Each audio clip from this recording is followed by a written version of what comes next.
hoje em dia, nós discutimos esse final de semana, né? Muitas poucas pessoas estão tendo essa coragem de tratar o câncer. 80% das lesões avançadas. Então, a pessoa muitas vezes desanima de enfrentar essa realidade brasileira, viu? Mas hoje nós temos vários animadores, várias formações. Então, o final do ano para nós é de muita emoção. A gente vê os trabalhos que os residentes vão concluir, que vão passar isso para frente na parte científica, na parte de assistencial. Então, é fundamental para nós isso aí. Então, é bom isso, médico. Dr. João Elias é um residente da Cabeça e Pescoço, brilhou nesse tempo todo lá na Cabeça e Pescoço, e hoje ele vai apresentar seu trabalho hoje para selar o que ele concretizou nesses 2 anos. Viu? Esses 2 anos ele brilhou e quer ser uma pessoa que é um futuro brilhante, né, João? Então, esse é o bom. O João, ele é formado pela Universidade Federal de Goiás, fez residência de cirurgia geral no HGG e está terminando sua rotina agora de formação no serviço de cabeça e pescoço. Para nós, o serviço de cabeça e pescoço, João, é uma honra ter você lá no nosso serviço. Então, ele vai apresentar o tema hoje. Eu acho que vai ser uma grande relevância para nós e acho que nós, do serviço, vamos refletir e vamos apresentar. Eu acho que ele vai trazer muitas novidades para nós, né? João, com a palavra.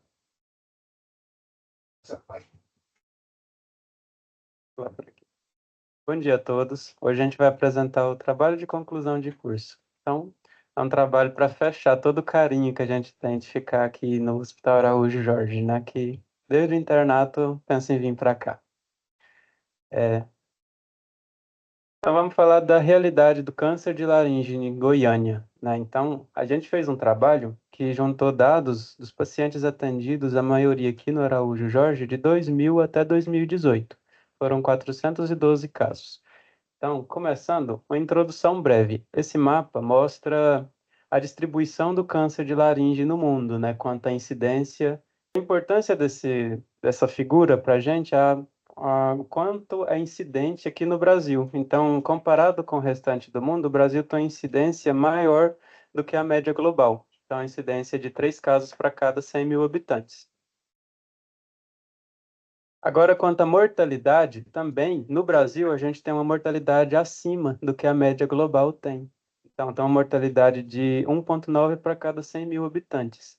E no mundo é de 1 para cada 100 mil habitantes. Então, só para dar um exemplo da necessidade de estudos que precisam desse caso, né? Falando sobre câncer de laringe, a gente tem que dividir os subsítios da laringe. As subsítios da laringe é dividido em glote, supraglote e subglote, isso de acordo com os nossos estudos TNM. Então, aqui é só uma figura mostrando o pointer não funciona. Questão, lá, na supraglote, a gente tem epiglote, as pregas aritenoides, temos a glote em si, o ádito laríngeo, temos a cricoide, e nesses três a gente subdivide em supraglote, glote, subglote. E aqui a visão da videolaringoscopia, só para exemplificar.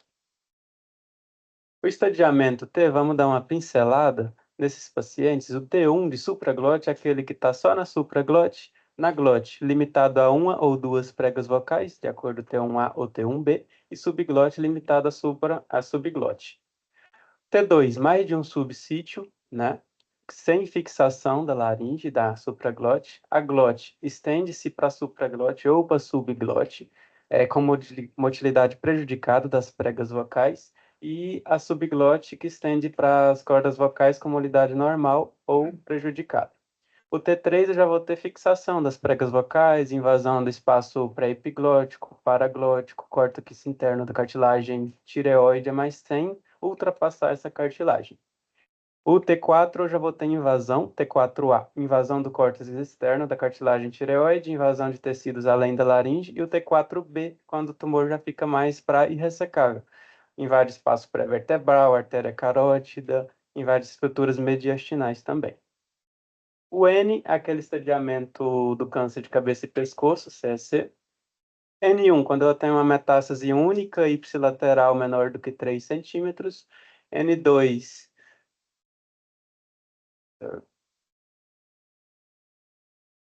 opa, agora acho que vai um monte. N2A, único, ipsilateral entre 3 e 6 centímetros, sem extensão extranodal. N2B, múltiplos ipsilaterais, menor que 6 centímetros, sem extensão extranodal. N2C, quando eu tenho linfonodos bilaterais ou contralaterais, menor que 6 centímetros e sem extensão extranodal. E o N3A, aquele linfonodo maior que 6 centímetros, sem extensão extranodal, raríssimo no nosso caso. E o N3B, qualquer um que tem extensão extranodal. E metástase a gente vai separar em M1 ou M0, dependendo de metástase à distância diagnosticada. E aqui o estadiamento clínico no TNM junta esses três. Se eu tiver um T3 ou N1, eu já vou considerar estadiamento clínico 3, um T4 ou N2, estadiamento 4A, um T4B ou N3, um 4B, e qualquer um com uma metástase à distância, um 4C. Os objetivos desse estudo quais foram? Analisar informações e dados epidemiológicos relevantes para o paciente com carcinoma de laringe, desde o diagnóstico até o tratamento. A gente teve um segmento mínimo de 5 anos de cada paciente desse. Primeiro, a gente estudou sinais, sintomas e os eventos secundários ao câncer de laringe na primeira consulta desse paciente. Analisamos dados do tratamento cirúrgico.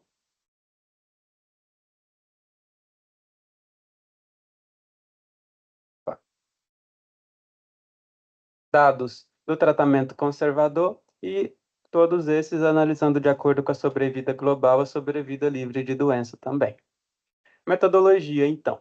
Foi feito um estudo de corte retrospectivo, dos pacientes com carcinoma de laringe entre 2000 e 2018, de Goiânia, com o registro, endereço registrado em Goiânia, estado de Goiás. Excluímos aqueles pacientes com ausência de diagnóstico histopatológico de CSC, dados epidemiológicos de segmento insuficientes, casos cadastrados de endereço equívoco ao de Goiânia, né? Utilizamos o software EpiInfo na versão 7.2, um software de domínio público criado pelo CDC. Nesse software é possível fazer formulários que a gente vai preenchendo os formulários e depois dentro do mesmo aplicativo a gente faz a análise dos dados. Criamos vários formulários e cada paciente... E foi um trabalho aprovado pelo Comitê de Ética de Pesquisa em 4 de abril. Adotamos o intervalo de confiança de 95% e um p-valor significativo menor do que 0,05. Os resultados, vamos dividir eles em 5 subgrupos. Os dados epidemiológicos, sinais, sintomas e eventos no momento do diagnóstico, tratamento cirúrgico, tratamento não cirúrgico, recidiva e sobrevida. Os dados epidemiológicos, iniciando, então. Essa figura mostra o perfil de paciente que a gente está lidando. Então, é a profissão de cada um desses pacientes. Deu para montar um gráfico com as que se repetem, né? Então, a maioria são lavradores, pedreiros, caminhoneiros, serviços gerais, comerciantes, motoristas, né? Dá uma ideia de qual é o nosso público-alvo desses pacientes. Tivemos 412 casos, mostrando ali, 344 homens, a maioria de homens. E quando a gente separa em subsítios, glote e supraglote aumentando e transglote e subglote reduzindo. Ainda, separando em homens e mulheres, nesse período, de 2000 a 2016 até 2018, quer dizer, mulheres teve uma leve redução e homens teve um discreto aumento. A maioria desses pacientes estavam entre 50 e 70 anos e não teve diferença significativa de acordo com o subsídio, de acordo com o sexo ou de acordo com o estadiamento. Todos eles nessa média de 60 anos com praticamente o mesmo desvio padrão. Fatores de risco que tivemos, os pacientes, a maioria tabagistas ou ex-tabagistas e o alcoolismo bastante prevalente também. Tivemos 87,6% de pacientes que eram tabagistas atuais ou ex-tabagistas também. Glote e supraglote foram os mais frequentes, 42% de glote e 37% de supraglote. Então, nesse gráfico dá para ver. Transglotes, tivemos 18%. Aqueles pacientes que chegavam já no estadio mais avançado, que é difícil descobrir de onde surgiu, né? Qual o primeiro sítio desse paciente. A maioria do grau histológico desses pacientes foi de carcinoma CAC, né, espinocelular, moderadamente diferenciado, 52%.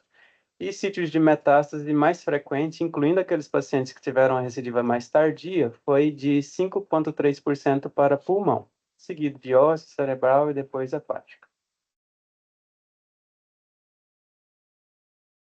Falando do estadiamento desses pacientes, tivemos extremos no estadiamento. Ou o paciente chegava muito precocemente, ou o paciente chegava no estadio mais avançado. Então, o T mais frequente foi o T4A, mais avançado, aí depois T4 e T3, e depois logo T1A. Então, tivemos extremos nesses resultados. Estadiamento N também tivemos extremos, ou o paciente era N0, o segundo colocado é N3B. Então, o paciente ou ele chega no iniciozinho ou ele já chega lá avançado. E quando a gente joga para o estadiamento geral desse paciente, a gente também comprova esses extremos que a gente achou. Então, 25% de estadiamento clínico do TNM em 1 e 31% no estadio 4A.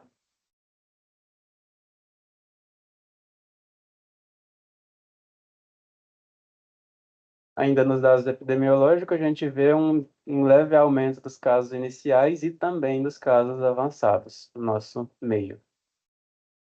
Tratamento desse paciente, no decorrer dos anos, de 2000 até 2018, a gente teve uma inversão. Então, o tratamento cirúrgico tornou um pouco menos prevalente, o tratamento conservador um pouco mais prevalente nesse gráfico. Eu queria alertar, porque a gente teve 15% de pacientes que não teve registro de tratamento. Isso vai ser importante, né, daqui a pouco.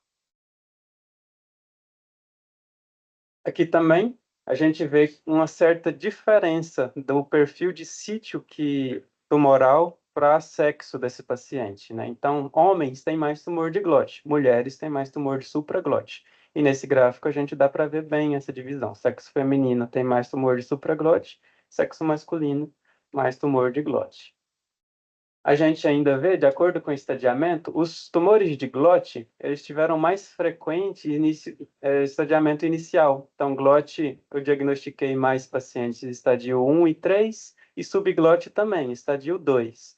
Agora, supraglote e transglote são aqueles tumores mais avançados, que foram diagnosticados mais no estadiamento 4B. Nesse gráfico, a gente vê uma inversão, né? Glote diminuindo à medida que chega no estadio mais avançado e transglote e supraglote aumentando. E aqui também fala a mesma coisa, com um P significativo. Os tumores avançados, a maioria foram de supraglote, e os tumores iniciais, a maioria de glote. E não teve uma diferença quanto ao inicial e avançado de acordo com o sexo. O P não foi significativo nesse caso. Então, tanto mulheres quanto homens têm uma prevalência semelhante de diagnósticos no estadio mais avançado. Sinais e sintomas, um alerta para a gente é que esse paciente leva cerca de... Então, a média são quase 8 meses entre o início dos sintomas e o diagnóstico. Então, esse paciente ele tem que ser abordado para a gente fazer esses diagnósticos mais precoces, né? Não teve uma diferença significativa, mas as mulheres elas tendem a diagnosticar um pouco mais cedo do que os homens.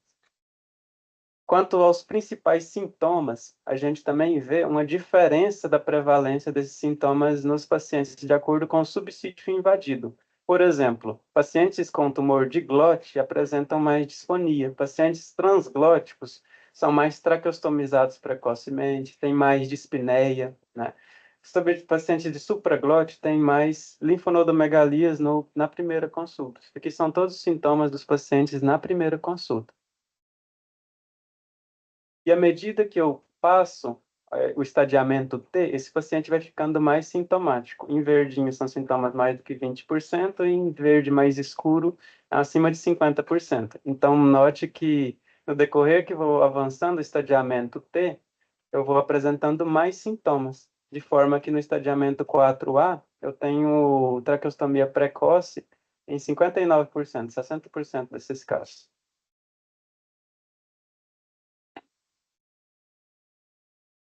Tratamento cirúrgico desse paciente. Então, vamos para o tratamento. Tratamento cirúrgico. 143 pacientes do nosso N, eles foram tratados de forma cirúrgica. A maioria deles em estadios mais avançados, 83%. Cirurgia que a gente mais fez foi a laringectomia total, 72% nesses casos. O esvaziamento cervical bilateral foi o nosso padrão para essas laringectomias mais realizado. E 46% desses pacientes fizeram algum tratamento adjuvante, né, seja com radioterapia isolada ou com a radioquímia associada. E o segmento, tivemos 33% de progressão de doença ou recidiva nesses casos.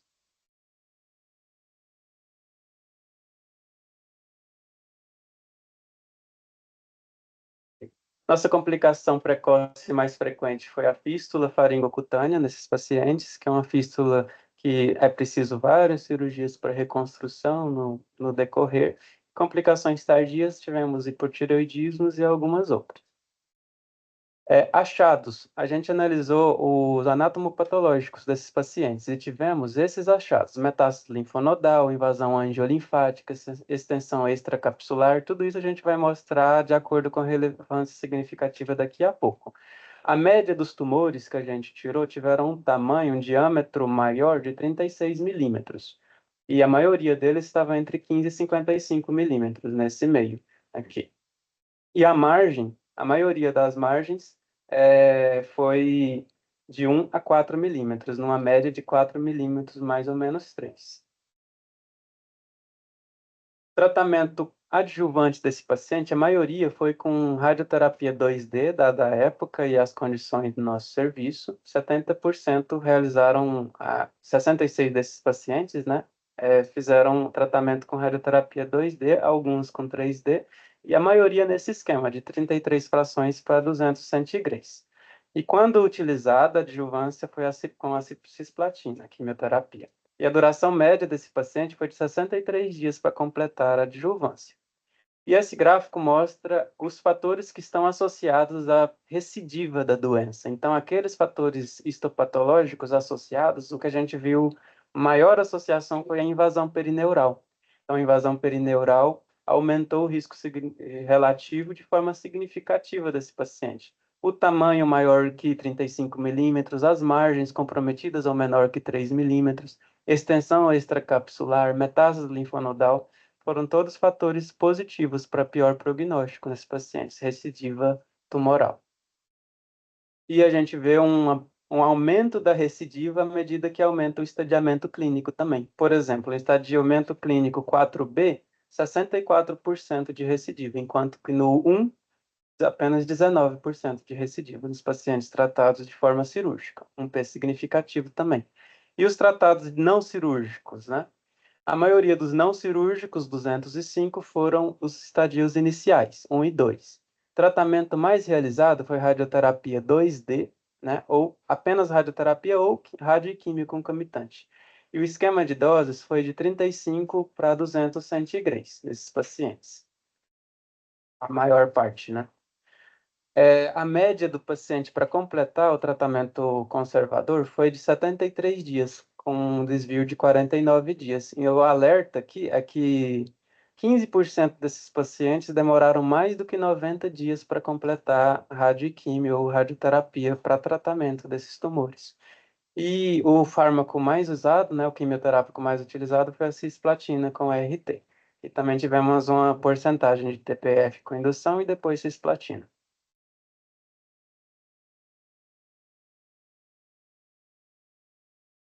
Da mesma forma que o cirúrgico conservador também tem um aumento da recidiva à medida que aumenta o estadiamento. Então, 14% de recidiva no estadiamento 1 e 90% de recidiva no estadiamento 4B, por exemplo, com P bem significativo. Possíveis fatores associados à recidiva, o que a gente achou? A recusa do tratamento cirúrgico, muitas vezes a gente indica, o paciente não aceita a sequela da cirurgia e também é um fator para recidiva desse tumor quando faz o tratamento conservador. O câncer de laringe avançado, tratado de forma conservadora também, e a duração do tratamento mais que 90 dias é um fator de risco para recidiva desse paciente também. Recidiva e a sobrevida, então, a gente tem não deu significativo de acordo com o estadiamento clínico no final. Assim, isso daqui são dados quanto à sobrevida do paciente. Mas a gente vê uma leve tendência na recidiva, perdão. Uma leve tendência de ter uma maior recidiva dos pacientes dos estadios mais avançados tratados de forma conservadora em comparação com os pacientes cirúrgicos. A gente vê isso nesse daqui, quando a gente separa inicial e avançado, 65% dos avançados tiveram recidiva quando tratado de forma conservadora e 46% com preço significativo. E os transglóticos, por ser mais avançados, também tiveram recidiva maior quando tratado de forma conservadora. E aqui um gráfico para simplificar. A sobrevida dos pacientes iniciais tratados de forma cirúrgica ou conservadora foi semelhante, não teve diferença significativa. No entanto, aqueles pacientes avançados tratados de forma cirúrgica ou não cirúrgica, os cirúrgicos tiveram uma recidiva menor, uma sobrevida livre de doença maior. Foi. Dos pacientes que recidivaram, como que a gente fez o tratamento deles, né? Um dado importante que alerta a gente é que a maioria, 33% dos pacientes recidivados foram direto para avaliação exclusiva e apenas 30% deles a gente conseguiu fazer uma cirurgia de resgate. A sobrevida, de acordo com o tempo, a gente vê aqui também que estadios mais avançados têm uma sobrevida menor, como a gente estuda, né? Então, por exemplo, o estadiamento 1, a sobrevida em 5 anos foi de 74%. Né? Estadiamento 4A foi direto, apenas 31% desses pacientes sobrevivem. Também tivemos um prognóstico pior nos pacientes de supraglote do que no diglote. Em 5 anos, apenas 31% dos pacientes de supraglote estão vivos, né? E o diglote, 64% de sobrevida. Esse gráfico exemplifica bem esse dado anterior. A sobrevida diminui de acordo com o estadiamento clínico. E quando a gente separa entre homens e mulheres, a gente não vê uma diferença significativa, apenas uma tendência de melhor prognóstico no sexo feminino, mas não significativo. E quando a gente separa por sítio e subsítio, a gente vê que glote tem um melhor prognóstico e os demais, transglote e supraglote, têm um prognóstico pior. Subglote foi pouco avaliado porque a gente teve só 7 casos. E quando a gente compara a sobrevida geral do tratamento cirúrgico conservador, a gente não teve uma diferença significativa. Mas por quê? Porque a gente resgata os pacientes tratados de forma conservadora inicialmente, aí de forma que a sobrevida de global não seja tão significativa. A gente vai falar isso na discussão. Então, isso daqui tem, por cada estadiamento, tem tendências, mas não tem significância estatística. Agora, esse gráfico tem. O que eu queria alertar é que o paciente, mesmo o estadio inicial, aquele estadio 1, que não recebeu tratamento, após 5 anos, apenas 15% vai estar vivo. Então, esses pacientes que não são tratados, mesmo no estadio inicial, o prognóstico é ruim. E para falar da reabilitação, a equipe da Fono, a doutora Juliana, ofereceu esses dados aqui para a gente. A maioria dos pacientes fazem uso da voz esofágica, 25% da laringe eletrônica. É como a gente faz a reabilitação dos pacientes laringectomizados aqui. Discussão, então. Como que a gente pode interpretar esses dados? O câncer de laringe é uma das neoplasias malignas mais frequentes que envolvem a cabeça e pescoço. De 1 a 5% dos tumores de cabeça e pescoço, né? Não, dos tumores gerais. De acordo com esse autor, ele fez um levantamento mais superficial dos casos de laringe, tiveram 4-1 em relação a homens e mulheres, a maioria entre 60 e 70 anos. Foram dados semelhantes aos nossos aqui. Esse outro autor, desde 91, ele comprova essa proporção maior de tumores glóticos para supraglóticos em homens, né? Eles teve uma proporção de glótico para supraglótico de 2-1 em homens e de 0,5-1 em mulheres. E a gente também teve dados semelhantes, de 1,3-1 em homens e 0,5-1 em mulheres. A relação glote-supraglótico. Isso significa por diferença nos hábitos de fumar ou beber, hormônios, esteroides, ainda estão sendo estudados, dados, né? Mas o sexo ele não representa um fator prognóstico independente e significativo para esses pacientes, como a gente viu na sobrevida.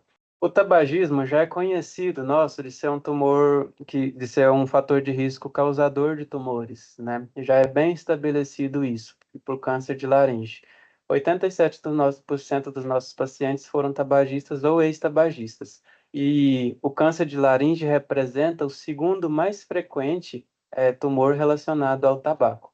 E ainda temos o alcoolismo para completar, como efeito sinérgico ou individual também. Fatores associados à recorrência local e regional. Tivemos esses valores significativos: invasão perineural maior do que 35 milímetros, margens comprometidas, extensão extracapsular, metástase linfonodal, e isso é comprovado ou citado em vários outros artigos. Aqui também tivemos que esse artigo mostra uma pior sobrevida naqueles tumores maiores, com volume tumoral maior do que 14 centímetros. Ele estudou o volume em tomografias antes de tratamento. A gente estudou maior diâmetro, então também teve resultados semelhantes, um P significativo. Temos um equilíbrio no resultado oncológico funcional após cirurgia, a laser transoral e a radioterapia para os pacientes no tumor inicial. Então, tem um equilíbrio nesse caso. Nosso estudo não demonstrou diferença significativa entre o tratamento cirúrgico ou conservador para os estadios iniciais. Vale ressaltar que as condições tecnológicas ideais para as microrressecções, né, a gente não tem um laser disponível para todos os pacientes. Ainda são escassas nessa população, na nossa população estudada. Já para os tumores avançados, passíveis de ressecção cirúrgica, a cirurgia deve ser realizada, tendo em vista as altas taxas de recidiva com tratamento conservador isolado. Temos uma exceção para o estadiamento T3, que ainda assim pode ser tentada a preservação de órgãos. Nesse estudo, no nosso estudo, né, a gente demonstrou isso a partir desse gráfico que já foi citado anteriormente. A sobrevida global é semelhante nos dois braços, por conta do resgate cirúrgico que a gente faz nos tumores recidivados.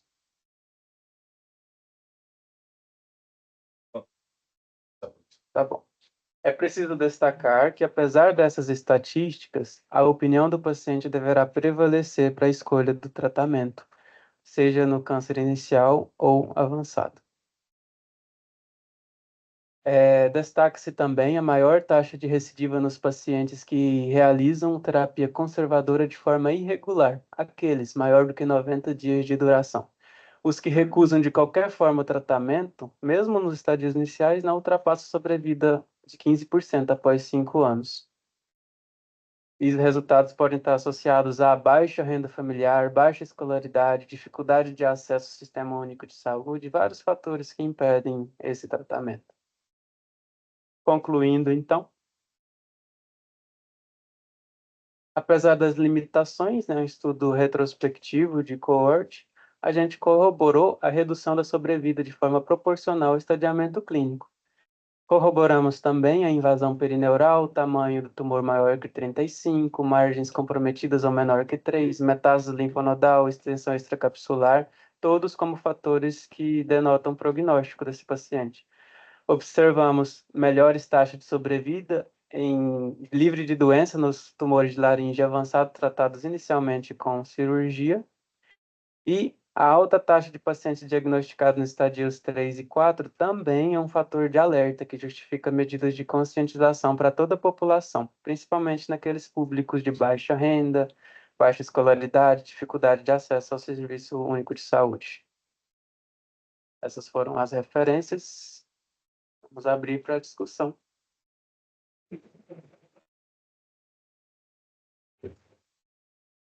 João, excelente apresentação. Nós vamos dividir em duas fases, viu? Vamos ficar com a fase do pessoal vou deixar a fase final para o pessoal da cabeça e pescoço. O pessoal que quiser discutir, quiser fazer alguma pergunta, tá livre aí da pergunta.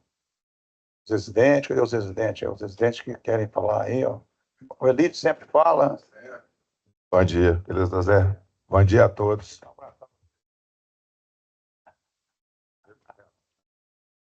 Parabéns, João. Primeiro pela grande pessoa que é, né? Cara humilde, dedicado, competente, sempre prestativo. Orgulho pra gente. Segundo, pela grande apresentação, né? O dom, né? Você é artista também? Você é pintura e é sua? É, É mesmo? Aí, ó.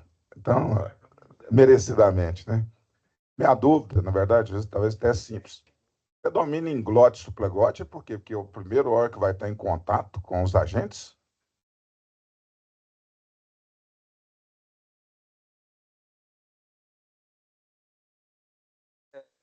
tu fala de homens para mulheres, essa relação? Isso, das lesões em glote e suplaglote. E a segunda pergunta que eu ia fazer é por que predominam em homens glote e suplaglote em mulher? Tem alguma relação a isso? Deixar os chefes responderem. Tem mais perguntas? Depois não vou responder isso no final, viu? Deixar isso, o pessoal responder. Quem mais? Vamos passar para o diretor. Parabéns, doutor João. Excelente conferência. O tema é muito importante, pois é uma doença grave, uma doença que merece muita atenção do sistema de saúde público governamental, que é uma doença que está muito relacionada aos hábitos de vida, ao tabagismo e ao alcoolismo, além da higiene, né? Então, tudo isso são coisas que são ensinadas desde a escola, nas famílias, e depende muito do nosso sistema de saúde. Então, o acesso do paciente oncológico, já quando ele está com câncer, ao serviço oncológico, ele vem depois das ações básicas de saúde, que é o que a DEX tem insistido com os nossos representantes de saúde, para que a gente monte um sistema em que possa haver prevenção da doença oncológica. E essa é uma das doenças mais importantes que podem ser preveníveis com educação, com sanitarismo, ou seja, higiene oral, diminuição dos hábitos de tabagismo e de alcoolismo, depois, sim, o acesso ao sistema de saúde oncológica. Então, essa informação, inclusive, eu acho que o presidente nosso vai poder usar na nossa parceria que a gente está montando com uma prefeitura na tentativa de melhorar a qualidade de vida do cidadão goiano e a prevenção e o diagnóstico mais precoce aí. Então, parabéns ao tema. Isso aí vai ser muito importante para a DEX para apresentar isso nas nossas discussões junto ao poder público. Parabéns. Obrigado, doutor Casareque. Quem mais quer falar? O presidente aí. Opa, posso falar? Pode. Bom dia, Marcos aqui da UTI. João, parabéns aí. Eu não sou oncologista, mas eu vou fazer algumas perguntas aí. Quando você fala da prevalência, você fala da prevalência não ter a prevalência ser maior em homens, né? Está mais associado ao hábito de vida, né? Etilismo e tabagismo. Ou ele não tem diferença no tratamento entre homens e mulheres e o sexo não interfere nos tumores de laringe. Uma coisa que fiquei na dúvida, você falou que 33% tem recidiva, e a taxa de cura em 5 anos? Você tem dos pacientes que tiveram intervenção e dos pacientes que não tiveram intervenção? Qual a taxa de cura desses pacientes voltando à vida normal? E o estigma disso, né? Que normalmente fica uma cicatriz importante, né? Apesar das reconstruções. Com certeza a gente precisa de fazer estudos qualitativos também sobre isso, né? Estudos como que esse paciente tem após, né? Como que ele fica de forma psicológica, como que ele fica depois com todas essas sequelas. Eu não tenho esse dado. Eu tenho o dado que a sobrevida desses pacientes que não são tratados, né? Ou aqueles que são diagnosticados muito tardiamente, a sobrevida não ultrapassa 50% na maioria deles, né? Os que não são tratados não ultrapassa 15%, mesmo nos estadios 1, né? Então, ou trata ou não tem a sobrevida, esses pacientes. Bom, eu queria parabenizar o João. Acho que foi impecável a apresentação. E você sempre mostrou isso, né? Acho que desde o começo eu estava nas primeiras aulas, quando eu passei no cabeça, e sempre aulas muito boas. Um médico muito competente, enfim, só parabenizar mesmo, e acho que você concluiu com chave de ouro aí. Obrigado. Vitor, quer falar?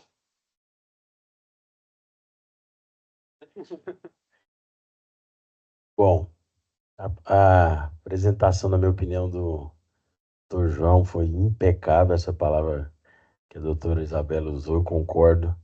Esses dados, João, a forma que você estratificou, a forma que você mostrou para a gente, ficou bem didático, de uma forma de entender, e o que mostra isso é que corrobora com o da literatura, né? Como você colocou as referências e o que conseguiu corroborar. Além de um artista, você é um cara muito calmo. Eu costumo brincar muito com o João no dia a dia aí. Primeiro dele roubar minhas vagas de UTI, né? Eu acho que o AD, quando não está ocupando a metade das vagas, tem alguma coisa de errado. E o João, eu costumo brincar também que a mulher dele deve ser muito agraciada, porque é um cara calmo, tranquilo, que não bebe, não fuma, não faz nada de errado. Até a voz dele é tranquila.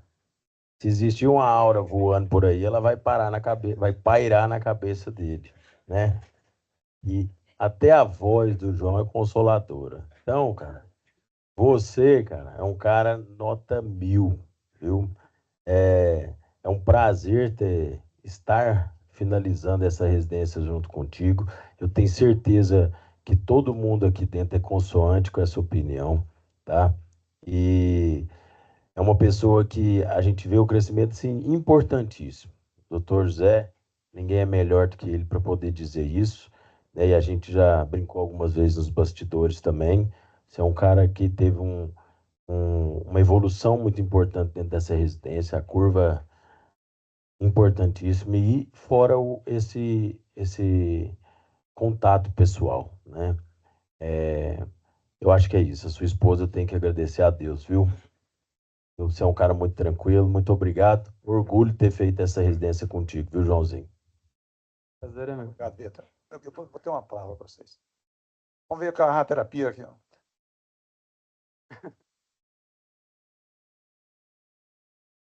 Tudo bem. É só elogiar também o João, que ele sempre está junto com a gente, é bem solícito quando a gente tem dúvida na radioterapia, encaminha os pareceres muito bem encaminhado, bem descrito, e é um cara assim que ajuda bastante. E a radioterapia só tem a agradecer a participação dele junto com o nosso serviço. E só retomando então em relação ao seu trabalho, em relação à radioterapia 2D, porque seu trabalho ele é um pouco assim recente também, e a 2D tem um bom tempo que a gente não usa no nosso serviço, certo? Na verdade, a 2D, ela foi bem Obrigado. prevalente até 2015, se eu não me engano, nos dados. Então, a maioria dos dados foi com radioterapia 2D utilizada. E depois tem alguns casos com 3D no final. 2015 para frente. Foi de 2000 até 2018 isso tudo. Mais alguém quer falar? Jéssica, quer falar? Mais alguém? Você quer falar mais ainda, Glória? O pessoal é muito tímido, a gente tem que falar. Um trabalho desse é magnífico. Um dos aspectos mais importantes que você mostrou na recidiva é a margem. Menos de 3 centímetros, ou até contaminado, 3 milímetros, desculpa. Isso é fundamental, porque quando você fala de um trabalho desse tamanho, com uma casuística muito grande, operados dentro de um só serviço de oncologia, por uma só equipe que tem o mesmo padrão de indicação, mesmo padrão de técnica cirúrgica, mesmo padrão de avaliação na laringoscopia, mesmo padrão de avaliação na tomografia e na ressonância, você monta um padrão confiável. Então, isso aí, doutor Zé Carlos, é fundamental, porque se você pega casos operados em serviços diferentes, você tem muitas diferenças que têm que ser ajustadas.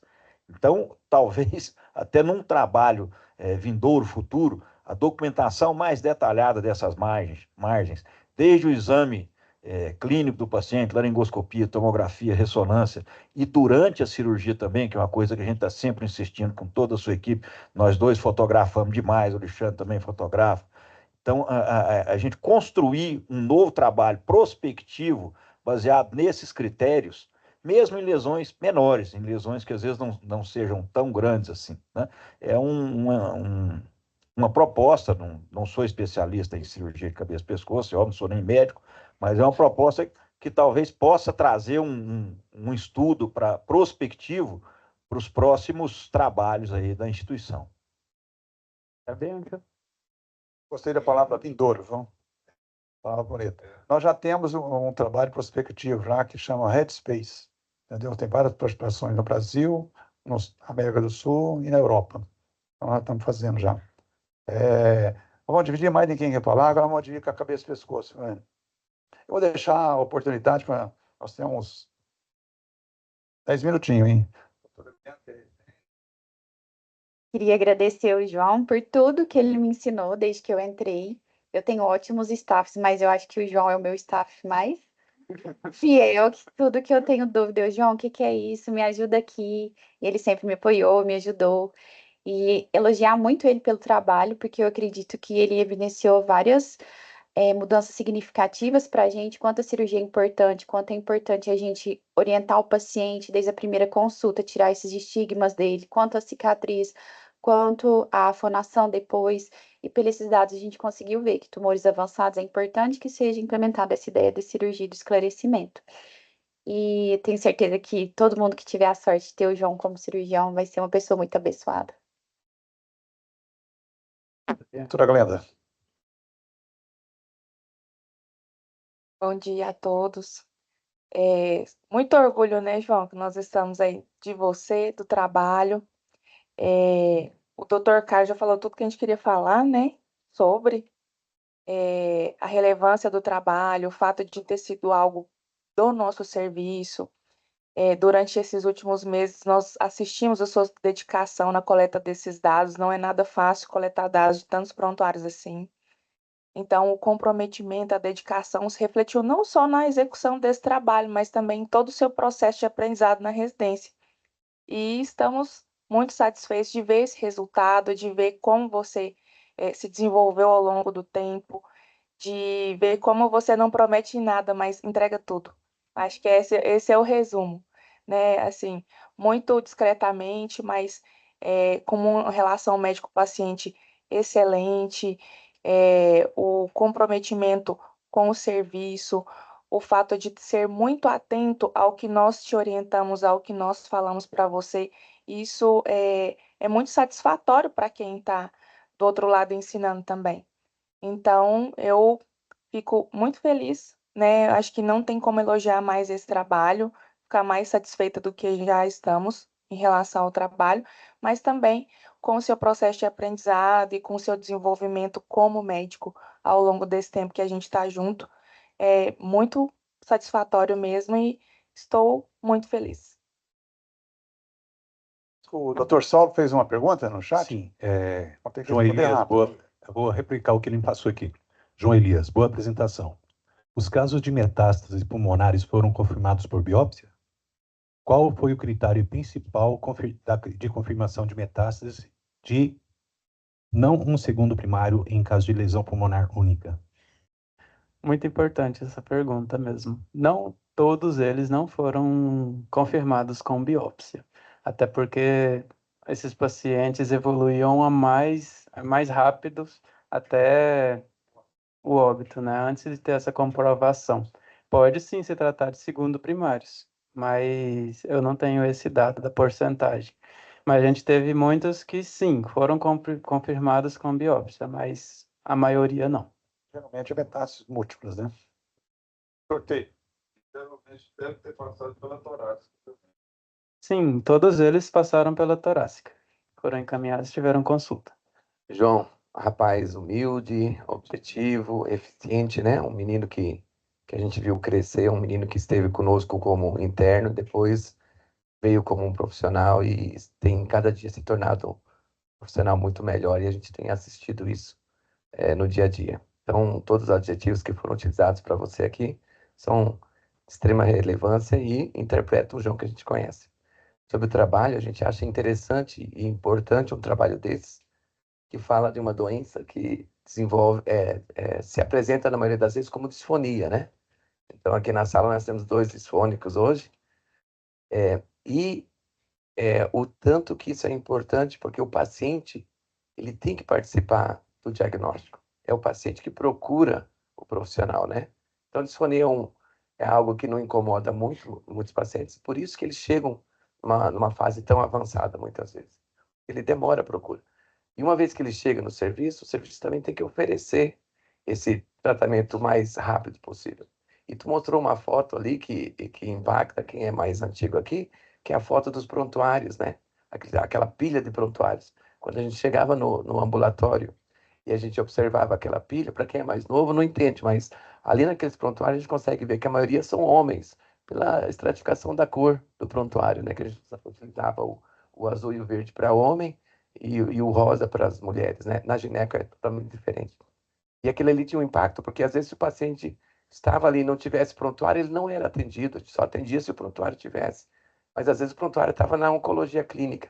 Então, esse delta T de tempo que você ilustrou, muitos desses pacientes às vezes tinham dificuldade de acesso pela situação. O Wagner falou da radioterapia 2D, mas a maioria dos pacientes eram tratados 2D porque era um clot, né? É só caixinha, T1, T2. Então, por isso que é 2D na maioria das vezes. E o 3D começou de uns 5, 6 anos para cá. Então, é um trabalho lindo, é um trabalho que representa a nossa atuação diante desses tumores.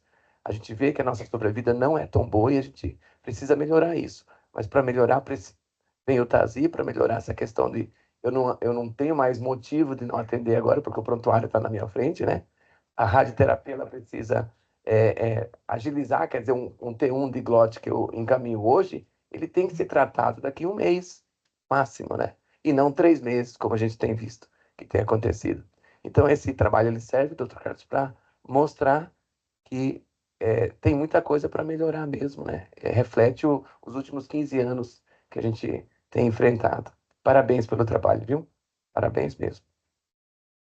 Gente, a gente vai ter que andar rápido, porque o João tem a parte final do João emocionante ali. Então, estou andando aqui, viu? Tá, joia.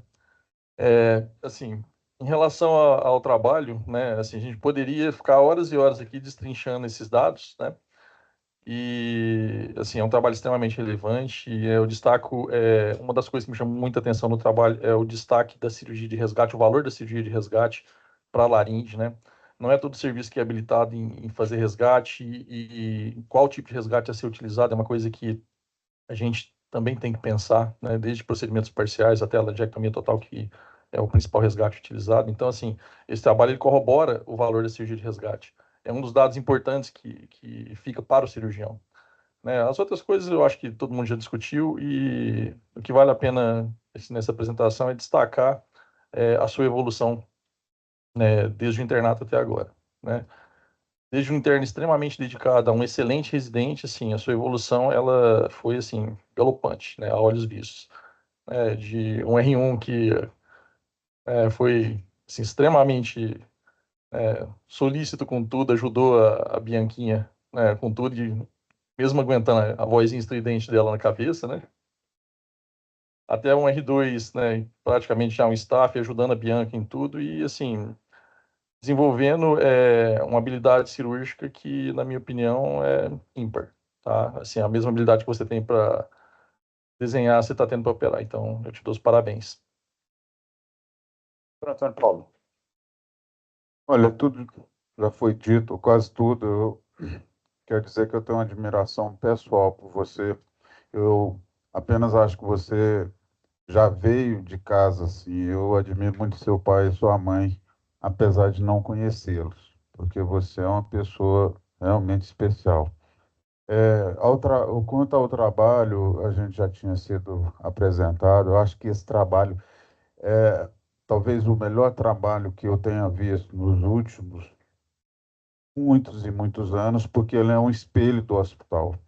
Agora, quando se fala em implantar protocolos, talvez todo hospital tivesse um raio-x do próprio serviço e das nossas tecnologias, seria muito mais fácil implantar protocolos no nosso hospital. Mas, João, eu quero dizer para você de coração que eu te admiro muito. Você é uma pessoa muito especial e um excelente médico. Eu fico feliz por ter feito, mesmo muito ou pouco, parte da sua formação e sou muito orgulhoso de você. Doutor Alexandre, Pá.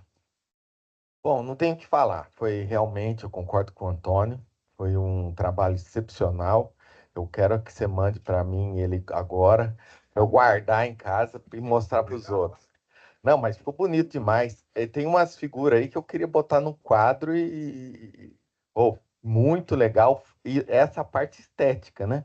Mas ficou muito bom, você explicou muito bem, falando sobre o trabalho. Ficou muito claro. E assim, e é o caminho que a gente está direcionando o hospital, né? Então, as tecnologias vão nos ajudar a controlar isso. Um hospital oncológico, a gente tem que lembrar que é um hospital muito mais previsível do que a gente imagina, porque ele é um hospital fechado, então a gente sabe quem vai entrar, a gente sabe os problemas que nós vamos ter no mês que vem. A gente não lidou com isso, então a ideia da CCG é começar a lidar com isso. Daí a necessidade, de fato, da gente estabelecer as diretrizes para que a gente tenha o caminho da linha de cuidado do paciente. E os lead times, que são esses que você está falando, ó, tem o diagnóstico, é o dia zero, tem a decisão cirúrgica ou decisão de tratamento, que tem que ser no máximo em 15 dias, e depois você vai cruzando. O início da adjuvância tem que ser em 6 semanas. Então, a gente está criando alguns programas, a gente aumentou muito a tecnologia esse ano, que vai ser implantada, e ela vai fazer a gente acompanhar esses lead times para a gente resolver o problema antes que ele aconteça. E o que está antes do hospital, a gente começa o ano que vem o nosso ambulatório de aconselhamento genético. Então, nós vamos aumentar os nossos diagnósticos genéticos e provavelmente a gente começa a prevenção, que a gente vai atuar primeiro em empresas, mas aí você já mostrou naquela figura bacana, por isso que eu preciso dela. Eu preciso ir na construção civil, eu preciso ir no agronegócio e mostrar, ó, os seus empregados ou essa população precisa de diagnóstico. Já estamos atuando para agilizar o encaminhamento, daí a necessidade de a gente fazer o nosso ambulatório de primeira vez unificado, que é um projeto que a gente já iniciou e deverá fazer para o ano que vem também, que é a entrada do paciente, se ele tem suspeita de câncer, e depois a gente distribui ele já com tudo amarrado. Porque daí a gente consegue atuar em tudo isso que você mostrou aí. Mas do resto, é o que todo mundo já falou. A gente é seu fã, eu sou um fã seu também. Está de parabéns e muito obrigado por essa aula maravilhosa que você deu. Estamos aí em cima da hora, hein? Doutor Juliano. Parabéns, doutor João. Minha opinião não é diferente de nenhuma das que você já ouviu aqui agora. Agradeço por ter colocado também, né, o ponto de vista da reabilitação. Eu acho que nós tratamos, mas nós não podemos esquecer também da reabilitação desse paciente, uma vez, né, que ele perde seu meio de comunicação. Um estudo, né, de 2000 e 2018, nós tínhamos, né, a voz esofágica como mais prevalente aí como método de reabilitação, até mesmo porque nós não tínhamos, né, nem a laringe eletrônica, nem a prótese traqueoesofágica disponível pelo Sistema Único de Saúde. Nós cremos, né, que para os próximos trabalhos, né, isso já venha mudado, porque hoje o nosso intuito é que todos os pacientes, a partir do momento da cirurgia, já recebam a laringe eletrônica como um método de reabilitação, não que seja um método único, mas para que ele não tenha esse momento de mutismo com que ele passa nesse pós-operatório imediato, certo? A partir daí, depois ele tem a oportunidade de escolher qualquer outro método. Então, obrigada. Esse final de semana eu passei lá na Secamargo, a Secamargo elogiou muito o coral nosso aqui, viu? Para finalizar, eu vou falar com o Dr. Márcio, pessoa experiente. Vou ser breve, mesmo porque todo mundo já falou tudo. Conduta irreparável do João. irreparável o trabalho e irreparável ter escolhido o doutor Zé como preceptor nisso, que é a pessoa que mais se dedica à residência dentro da instituição, apesar de hora ou outra ter uma crítica, e ela é uma crítica que não tem fundamento. Bom, o João melhorou com tudo, viu, Vitor? Melhorou tanto nesses anos que até um vinho ele já está tomando de vez em quando. Então, isso é um progresso nele. No mais, só quero te parabenizar, João, pela conduta exemplar, eu acho que a palavra que o Antônio falou sobre a família é que diz tudo, na realidade. Parabéns para você. A palavra minha, João, foi muito bom. Orientar você foi muito bom, viu? Um dia eu mandei uma discussão para ele lá, tudo vermelho. Eu falei, nossa, amanhã vai me enforcar, viu? Senhor doutor, foi muito boas as informações. Uma vez eu mandei para o Flávio falou, você mudou meu trabalho tudo, vou mudar tudo, viu? Então, João, vou deixar o João quer fazer uma parte final de agradecimento do serviço.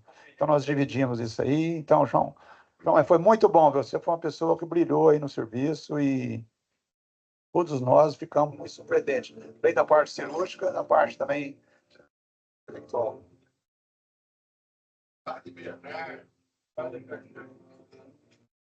Quer falar, João? Quer falar?